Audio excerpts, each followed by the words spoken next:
113-107 is indeed the final for your Dallas Mavericks. They get the win over the San Antonio Spurs. Spurs, credit to them. They made that a much tougher game than I think you would typically anticipate considering their record and all of these things. Mm-hmm. But the youth and athleticism that this team has, they are learning how to harness that. Even if they're not a good team yet, right? You could see the bones of a good team, and they're using that youth and athleticism in ways as they start to learn the game more and more, the group that they have. Yeah, it wasn't even Wemby that beat the Mavericks. Wemby only had 12 points. He was 3 out of 12 for the whole night. He only had how many rebounds? He had 11 rebounds. Trey Jones is one to carry that team. The Mavericks won 113-107. Trey Jones with 22 points for the Spurs. Vassell had 19 points. Wemby, like I said, he was just along for the ride. He played only 32 minutes. Kyrie just did it again, man.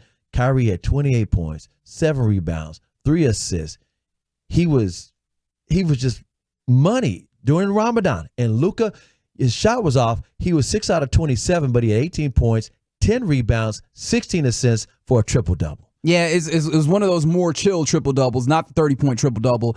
And I'd like to ask our friend Bobby Karalla of DallasMavs.com. He joins us on the D&M leasing hotline. Bobby, from your vantage point, what did you feel like was, I don't want to say the problem with Luka, but what did you think gave him issues tonight? Man, I don't know what you're talking about. He made his last shot. He got a triple-double. He was great.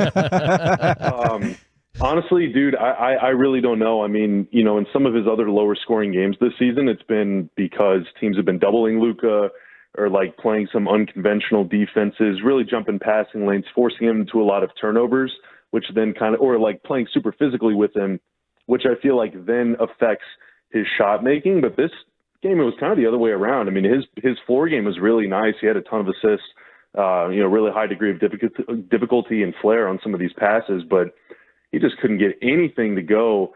So, I mean, hopefully it's not some like injury related issue or something. Hopefully it was just a stinker, and, everybody's going to have one of those every now and then. And, fortunately it just didn't cost the Mavs tonight. Dante Exum had a hell of a game. He stepped into that third scoring role. What was he, 4 out of 4 on threes and 16 points? Correct. Yeah, he was great. This is really kind of his best shooting game and maybe his highest scoring game since that game he had against the Lakers way back in, I think, December, maybe early January. Mm-hmm. Yeah.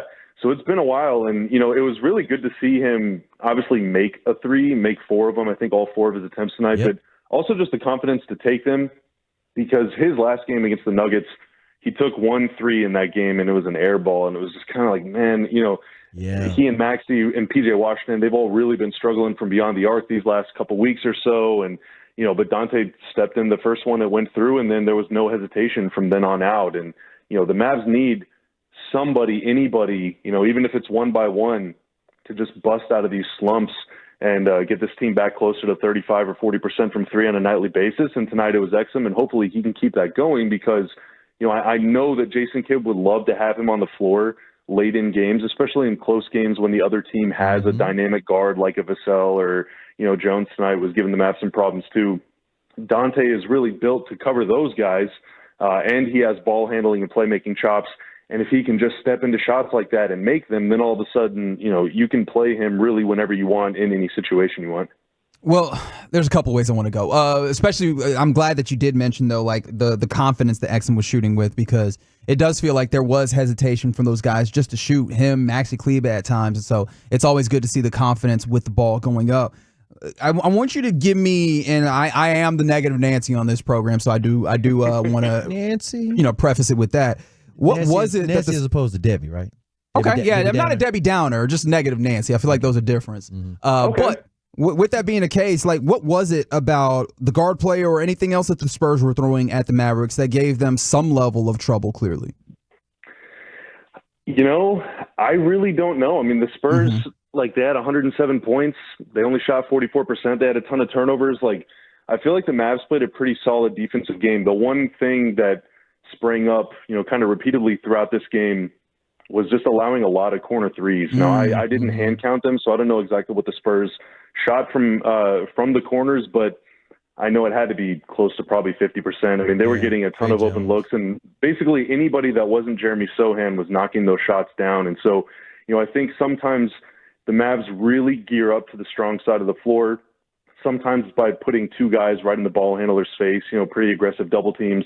Sometimes it's just tilting help in their direction so that if they do beat the guy that's defending at the point of attack, they'll have 2 or 3 bodies between them and the rim. But when that happens, you're allowing these skip passes to the corner. And so the guy on the weak side of the floor, and generally in the Mavs defense, it's going to be Kyrie or Luka, but it could be somebody else depending on the way, the other team is setting up. That guy has to keep his head on a swivel and know where his man is. And then also one guy has to be ready to rotate and get out to the corner, because that is the one single shot other than a dunk or a layup that you do not want to allow any time you're down the floor playing defense. And the Mavs have conceded a few too many of those on this side of the All-Star break. And, tonight the Spurs weren't able to make enough of them, but that was the one thing that was really kind of giving me some grief throughout the game. Yeah, and just to put the number on it, they shot 7 of 12 from that left corner 3, the Spurs did, and I imagine 12 just from the left? Yeah. Holy moly. Yeah, they knocked down 7 of them, but they got 12 off from that left, and that's no, you have every right to be a critical Karl about this. 12 from one corner, dude, that is a lot. I mean, and most nights, if the other team shoots 7 of 12 from the corner, like, you're doomed. But the Spurs just committed 16, 17 turnovers, and so the Mavs kind of dodged one. Mavericks have won their 40th game of the year now. They're 40-29, 11 games above 500. 11 games above 500. San Antonio is still 15-54. But the Mavericks hold another opponent under 110 points. I think the streak now is it 4 or 5 straight games in a row now? All I know is they've won 6 out of 7 games. Yeah, and I mean, you can even up the threshold a little bit. When opponents don't score 120 against the Mavs this year, they have a significantly positive record. And to your point, they've now done that a few games in a row. Mm-hmm. And, that's the reason why they're winning all these games, because tonight they only scored 113, which is like 7 points below their season average. But it's really, really cool to be able to lean on your defense. You know? This is what I'm loving about this team. It's not just if we don't score a lot of points, we can't win. This team is showing the versatility that a lot of quote-unquote national experts were saying this team is a team nobody wants to face in the playoffs. The Mavericks, by the way, with this defense and playing the teams that they're supposed to beat, they are now 22-5 against teams that are below 500, and they got more of them down the stretch. Yeah, and it's been more than 2 months since they've lost to a losing team. The last time was early January in that devastating one to the Grizzlies at home where they ended up losing by like 15 or 20. Yeah. So you definitely want to take care of business down the stretch. I mean, obviously you're neck and neck with Sacramento and Phoenix right now. You got those 2 big ones coming up against the Kings next week, but in between now and then you play the Jazz. Yep. And the last time the Mavs played the Jazz thumped them pretty good out in the mountains. And so, Dallas has to take care of business between now and then. But yeah, I mean, being able to win games with defense and not just offense is super important. And I mean, some of the Mavs' most recent wins, the Spurs tonight, Luka was 5 for 26, or I guess 6 for 27 because he made that layup at the end. And then their win against the Warriors, they were 6 of 28 from 3. Mm-hmm. And against the Nuggets, no player on the team other than Luka or Kyrie made a 3-pointer the whole night. 0 for 17. Yeah, it was crazy. They beat the defending champs, yep. That way. So, now the Warriors and obviously the Spurs, no offense, are not on the Nuggets' level, but there will be nights when your best guys don't have it. There will be nights when your role players don't have it. There will be nights whenever you get a little unlucky because some dude careers against you and scores 30 mm-hmm. whenever he averages 8 off the bench. That's going to happen. But good teams win when everything goes right. Great teams are able to win whenever 1 or 2 things do not go right. And, the Mavs are trying to become a great team. So these are the games you have to win to do that. We're talking to the homie Bobby Karalla right here on 105 through the Fan. He works for DallasMavs.com. And thank you again for giving us a little bit of time after this game. Jaden Hardy got a small 5 minutes. It's understood that he's kind of outside of that rotation, at least what you would normally see, especially with Josh Green hurt. But seeing those 5 minutes, it did seem like he handled them very well. What was your assessment of the quick Jaden Hardy experience? The cameo? Yeah, I thought he was good. He plays obviously with a lot of speed, a lot of energy. I think he's at his best whenever he kind of plays within himself. Obviously, he has the ability to cross guys over and get in the in-between areas on the floor that really on this team only Luka and Kyrie can, and sometimes Tim whenever he's really feeling it. But sometimes, Jaden, and I feel like this kind of maybe grinds the coaching staff's gears a little bit. Sometimes, he'll take 5 shots in 2 minutes or whatever. But, tonight, I think he was, 3 or 4 shots in 5 minutes, playing within himself, created a little bit for others, made some nice passes, nice plays in the open floor. And then obviously with him too, the single most important thing is, can you be a valuable defender? You know, because the Mavs bench is, and really most of their starting lineup is flooded with guys that are primarily on the floor to play defense. You know, these are not guys that are out there, as great as it is whenever Dante Exum gets you 15 points. Like, his job is to give you really good defense. And so if you're more of an offensive-minded player, J-Kidd is going to break the tie by how well you play defense. And Hardy has been really, really engaged on defense over the last couple months, which is, honestly, it's great to see, because earlier in the season he was kind of losing guys, you know, not necessarily making mistakes, but just not making, like, maybe not being in the right spot at the right time or whatever. But the last couple months he's been really, really good there too. And, you know, I think that's how he's going to get more minutes. Now, with Dante being healthy again, and obviously Luka and Kyrie in the mix, there's just not a lot of minutes to go around in the backcourt. But if something happens, you know, God forbid, to one of those guys, you know, I think Hardy has shown that he is more than deserving of more minutes down the stretch here. The bigs look good tonight. Gaff had 13 points, 8 boards. Lively had 12 points, 5 boards. And even P.J. Washington wound up with about 8 points and 6 boards. With that being said, I was talking to our buddy Tim Cato from The Athletic, and we were talking about bully ball, because that's how the Mavericks beat the Denver Broncos. The Denver Nuggets. Their whole game plan was, we're going to not let Jokic do his thing and take care of the paint and out-rebound, and because that's playoff basketball. And we were talking about how the referees over since the All-Star break, basically, are allowing players to continue fighting through things, or in other words, not calling the ticky-tack fouls, because the offensive players are so skilled, they just raise their head up and they call a foul. You know what I'm saying? So I want to know from you, Bobby, what you think about the versatility and the fact that the coaching staff are trying to get some defensive prowess and telling these guys to take care of the paint, because the threes don't always drop. Yeah, I mean, you know, by field goal percentage, before the trade deadline, they were one of the bottom teams in the NBA at opponent field goal percentage at the rim.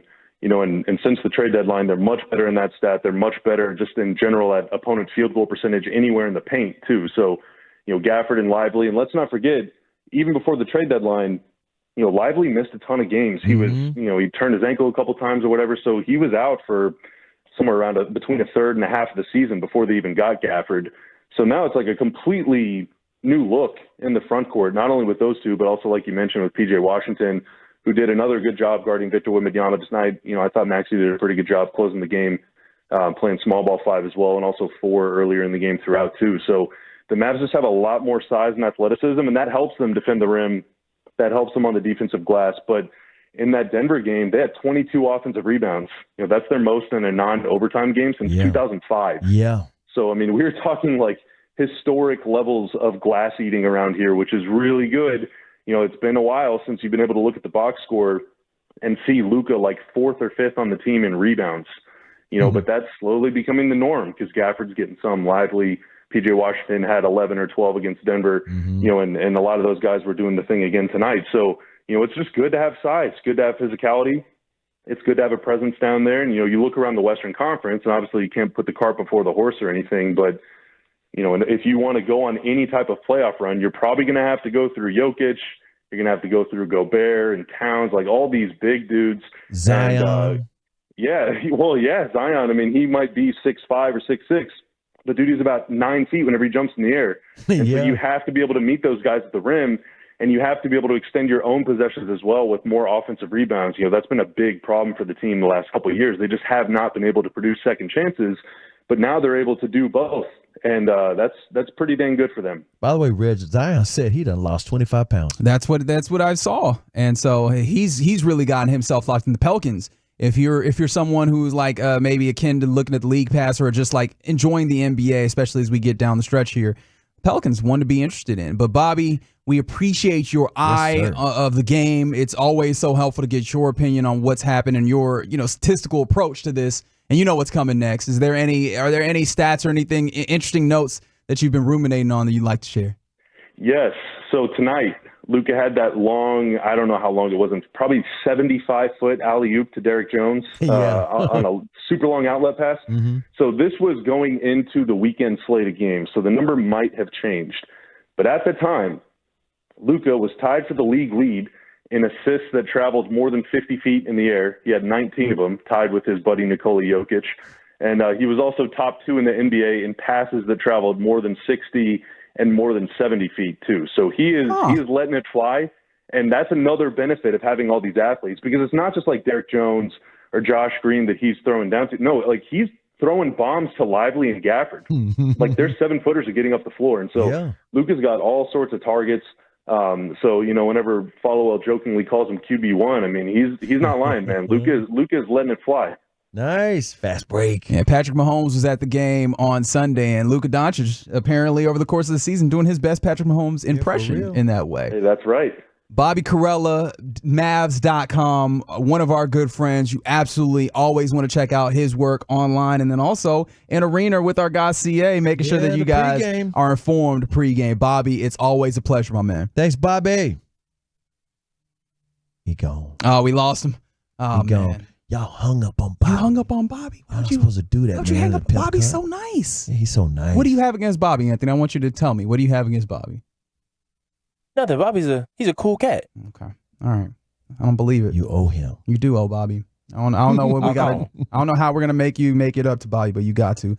We always appreciate Bobby Karalla giving us some insight into what happens with your Mavs as they win again, 113-107. 40th win of the season. That's right. And a little bit of a stat that was shared by Mavs PR. I found this to be interesting. Dante Exum obviously had 16 points in this game, 5 of 8 from the field, perfect from 3. Coming off the bench, highest effort in reserve for the Mavs coming off the bench, like highest point total. The Mavs are 7-1 this season when Dante Exum scores 15+ points. That'll work. I'll take all those statistics. And again, they play the Utah Jazz on Thursday night back at the American Airlines Center, and the schedule is very light. Third easiest schedule in the NBA to finish the regular season. Their journey is in their hands. They can control their destiny if they can get up to the 6th seed. And they still have a shot. I think there's like 12 games left. They still can win 50 games. And they will continue trying to control their destiny and win those games. They've got a weird back-to-back in a way. Mm-hmm. They'll face the Jazz on Thursday at the AAC, and then they'll have 3 off days. Yeah. In the midst of that, and then come back around on Monday and face the Jazz in Utah. A really weird split. They got another weird split. They will play Sacramento in a back-to-back in Sacramento 4 days apart. Yeah, well, I mean, look, I guess this is the benefit of earlier in the season having some of those really wonky schedules, quirks. Now you get, I guess, the benefit of that. And it starts with a Utah team that is very beatable, and you really hope that you should get 2 over the course of this like weekend bookend, because it's not on the weekend at all, but it's the bookend of the weekend, Thursday and Monday. Shout out to the Mavs getting a win over the San Antonio Spurs. Victor Wembanyama, 113-107.